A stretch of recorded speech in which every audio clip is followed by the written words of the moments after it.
잡 네트워크의 중심 취업엔 박재권입니다. 안녕하세요. 송상은입니다. 네, 상은 씨 반갑습니다. 네, 반갑습니다. 상은 씨 혹시 네. 찾아가는 일자리 버스라고 들어보셨어요? 일자리 버스요? 네. 아니요, 못 들어봤는데요. 그게 뭔가요? 아니, 버스에만 타면 취업이 돼요. 그래요? 믿기지 않죠? 오, 네네. 경기도하고 화성시에서요, 네. 이 취업 담당자랑요, 네. 그 상담해 주시는 분들이 네. 버스에 타고 이제 유동 인구가 많은 곳 있죠?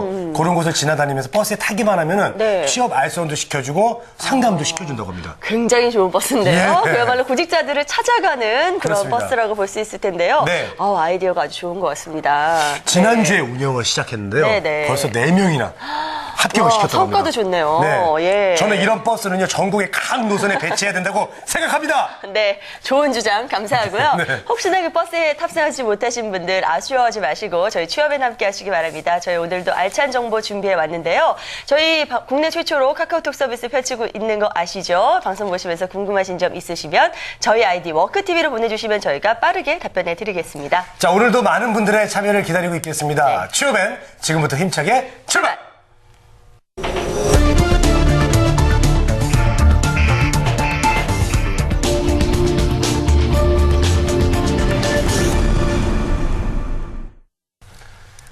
주목할 만한 취업 뉴스를 전해드리는 취업의 뉴스 시간입니다. 네, 오늘은 한국경제TV 박준식 기자 함께합니다. 어서 오세요. 네, 안녕하세요. 반갑습니다. 반갑습니다.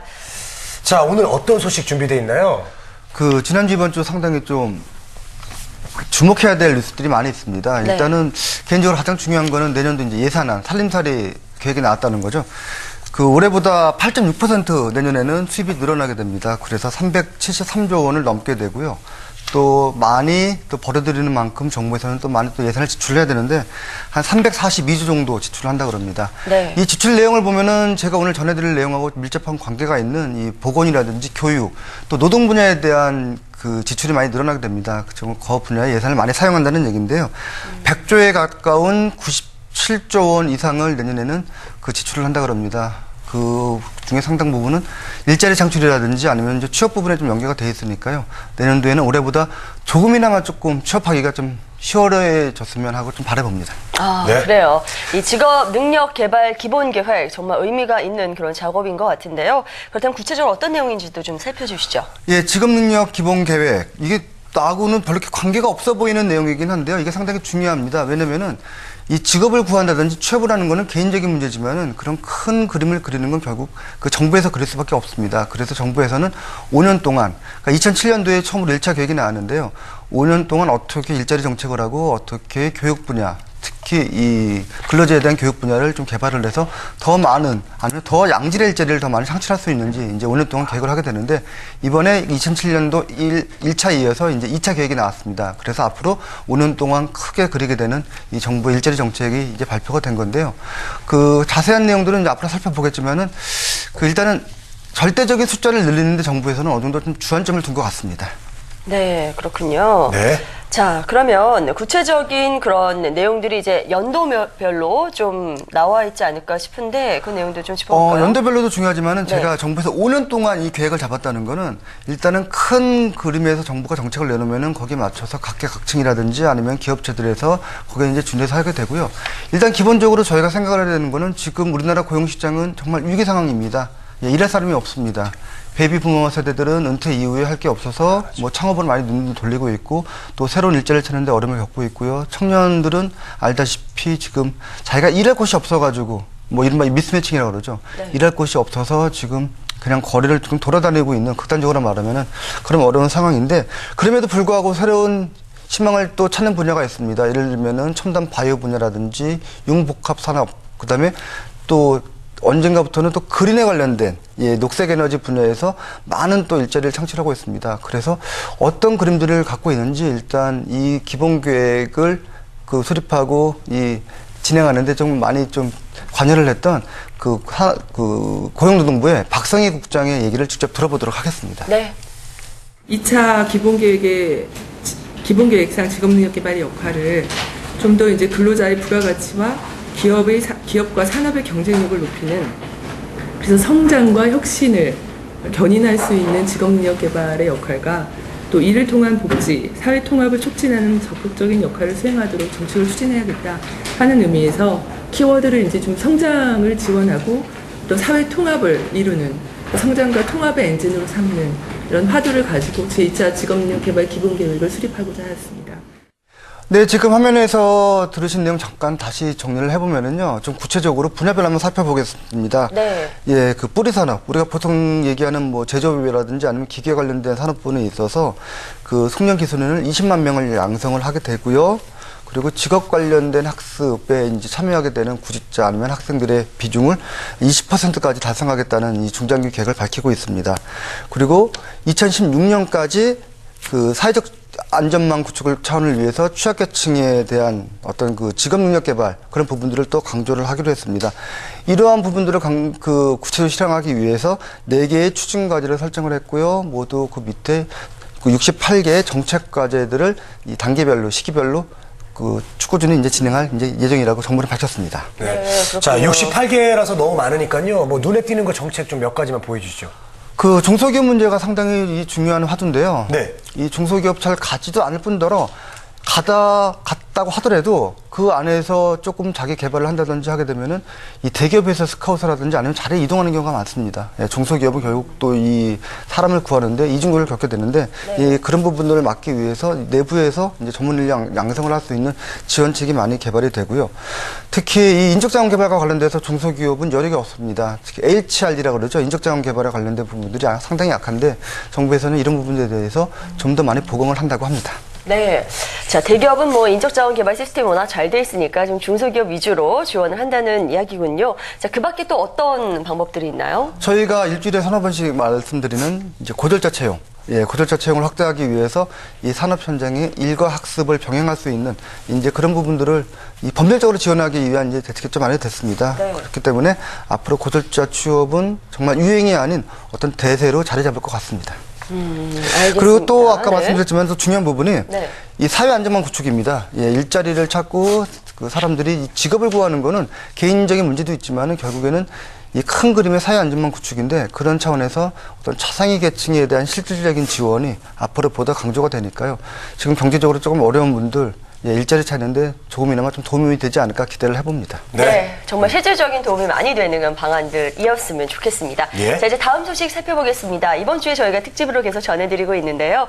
예, 한국 폴리텍 대학 특집이죠. 오늘은 어떤 캠퍼스 살펴볼까요? 오늘은 간단하게 질문 하나 드려보도록 하겠습니다. 네네. 예, 요즘 보면은 뭐 다이나믹 코리아 그런 어떤 이 나라라든지 지자체 앞에 이 이름이 붙는 게 많이 있는데 네. 네. 예, 의료하고 바이오가 붙는 도시가 있습니다. 지자체가 있는데 혹시 어딘지 아십니까? 의료하고 바이오요? 예. 예. 그 강원도 쪽에 있는데. 네. 잘 모르겠는데요. 네, 강원도 쪽인 걸 알고 있어요, 제가. 예, 맞습니다. 네. 어떻게 아세요, 정원 씨? 예, 지역으로 따지면은 공부하다 보니까. 예. 예. 예, 원주가 사실은 이 의료하고 바이오 쪽에 가장 우리나라에서 먼저 체계화가 되고 지역적으로 산업을 키운 대표적인 지역 중 하나입니다. 그렇군요. 예, 그렇군요. 네. 예. 그럼 거기 가면 병원만 그냥 가득 있어요, 병원만? 저도 원주를 가끔 가는데요. 그렇게 네. 병원이 많지는 않고 제가 왜 원주 얘기 꺼냈냐면은 네. 예. 저희가 최근에 갔다 온 데가 이 원주 캠퍼스입니다. 예, 원주 캠퍼스는 특히 원주라는 이 어떤 의료라든지 바이오 산업에 상당히 중점을 두는 지역이다 보니까 이 원주 캠퍼스 자체가 이런 의료 산업이라든지 헬스케어 산업에 관련된 이런 학과들이라든지 전문적인 교육을 많이 강조를 하고 있습니다. 네, 그럼 원주 캠퍼스로 가면은 의료와 관련된 전문적인 교육을 받을 수 있는 거겠네요? 원주를 가야지 전문적인 교육을 받을 수가 있다고 말하는 게 더 정확한 표현이고. 다른 데는 안 되고요. 꼭 원주로 가야 되나요? 예, 가급적이면은 만약에 그쪽으로 하고 싶다 그러면은 꼭 네네. 원주 캠퍼스를 이제 권하고요. 네. 근데 그냥 의료가 아닙니다. 요즘 의료를 보면은 다른 분야도 마찬가지지만은 첨단 산업과의 융복합이 상당히 지금 빠르게 이루어지고 있습니다. 네. 기계라든지 전자 쪽이 결합이 돼서 보다 많은 사람들이 손쉽게 이용할 수 있는 의료기기들을 생산을 하고 그런 서비스를 제공을 하고 있는데요. 네. 예. 그러면은 이런 부분들을 준비하기 위해서 과연 학생들은 어떻게 준비하고 있는지 이 담당 학과장의 인터뷰 내용을 들어보도록 하겠습니다. 네. 의료 분야하고 그다음에 기계 분야하고 전자 분야를 같이 융합됐다고 보시면 되겠습니다. 그래서 지금 의료 전자는 의료 플러스 전자공학이 융합됐다고 보고 기계 쪽에 보면은 물론 거기도 기계를 배웁니다만은 의료기기 제작은 의료하고 기계하고 전자하고 그렇게 융합되고 비중을 기계 쪽에 많이 두고 있다는 얘기죠. 원주 지역 산업에 보면은 의료기기 산업이 보통 전자 위주의 어떤 그 장비 제조업체로 구성되어 있어요. 대부분이. 그러다 보니까 물론 지금 모든 장비들이 다 전자가 안 들어가면 안 되겠지만은 지금 의료기 분야도 특히 그쪽 분야가 강하게 구성되어 있습니다. 네, 뭐 듣기만 해도 다양하게 공부를 좀 많이 해야 될 것 같아가지고 네. 우리 학생들 수업이 만만치 않겠습니다. 원주 캠퍼스는 저희가 기존에 설명드렸던 캠퍼스가 좀 다른 게요. 1년제 기능사 중심으로 운영이 됩니다. 그러니까 1년만 이제 교육을 받아서 예. 이제 취업을 하게 되는데 네.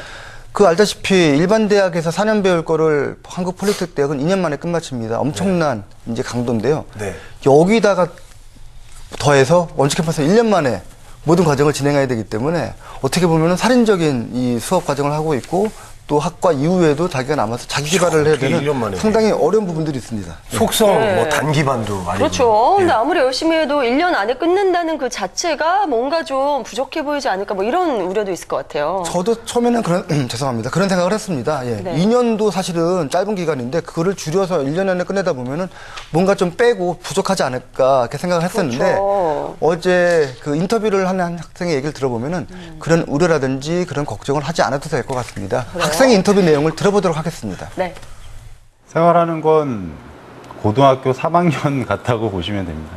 학교 아침에 고등학교 3학년처럼 이렇게 일찍 나오는 편은 아닌데요. 한 6시쯤에 일어나서 준비를 하고 아침 식사하고 이곳에 9시까지만 오면 되거든요. 사실 9시지 조금 더 일찍 오는 편이고요, 다들. 와서 수업을 이제 정규 수업을 받고 또 이제 그 외로 이제 저녁에 한 10시 반까지는 저희가 여기를 사용할 수 있을까 그때까지 남아서 프로젝트를 한다든가 아니면은 지금 그 배웠던 걸 이제 보충적으로 자기가 더 한다든가 아니면 아래 기계실에 내려가서 자기가 공작물을 다뤄보고 기계를 다뤄본다든가 그런 식으로 시간을 보내죠.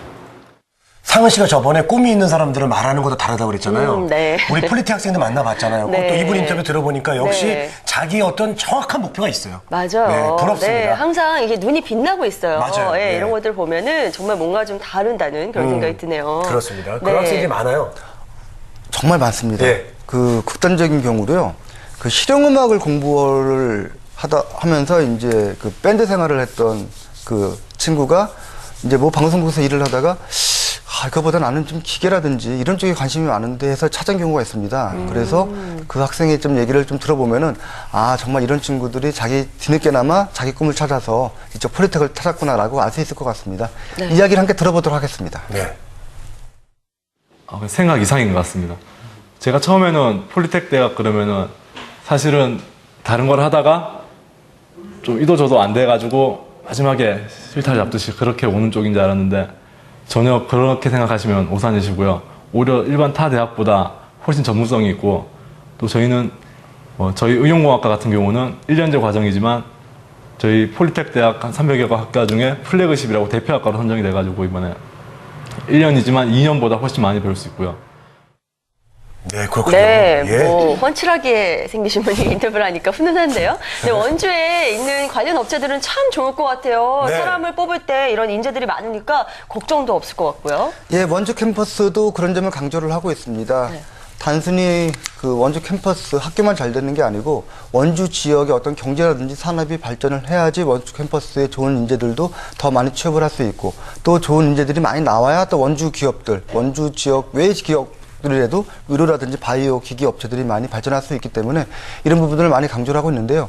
그래서 첫 번째도 취업이고 두 번째도 취업이고 세 번째도 취업입니다. 좋은 인재들 많이 양성을 해서 더 많이 취업을 시키는데 정말 역점을 두고 있다고 말씀하셨었는데요. 이 부분에 대해서는 이 학장, 그 원주 캠퍼스를 담당을 하고 있는 정수복 학장의 얘기를 들어보도록 하겠습니다. 네.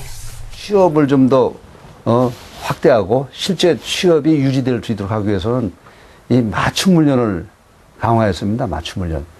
제가 여기 와서 부임해 와서 한 20여 군데 이상을 금년에도 이 MOU를 체결하고 다녔는데 특히 그 중에 이제 이 코스닥에 등록된 50인 이상 업체 중에 메디아라든가 또 좋은 업체가 있습니다. 의료업체.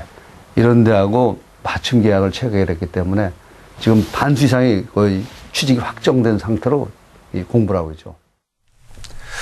네. 저희가 뭐 이번 폴리텍 특집을 준비하면서도 그 얘기를 많이 드렸지만은 결국에는 취업입니다. 좋은 곳에 이제 자기가 원하는 직장을 가는 게 제일 좋은데요.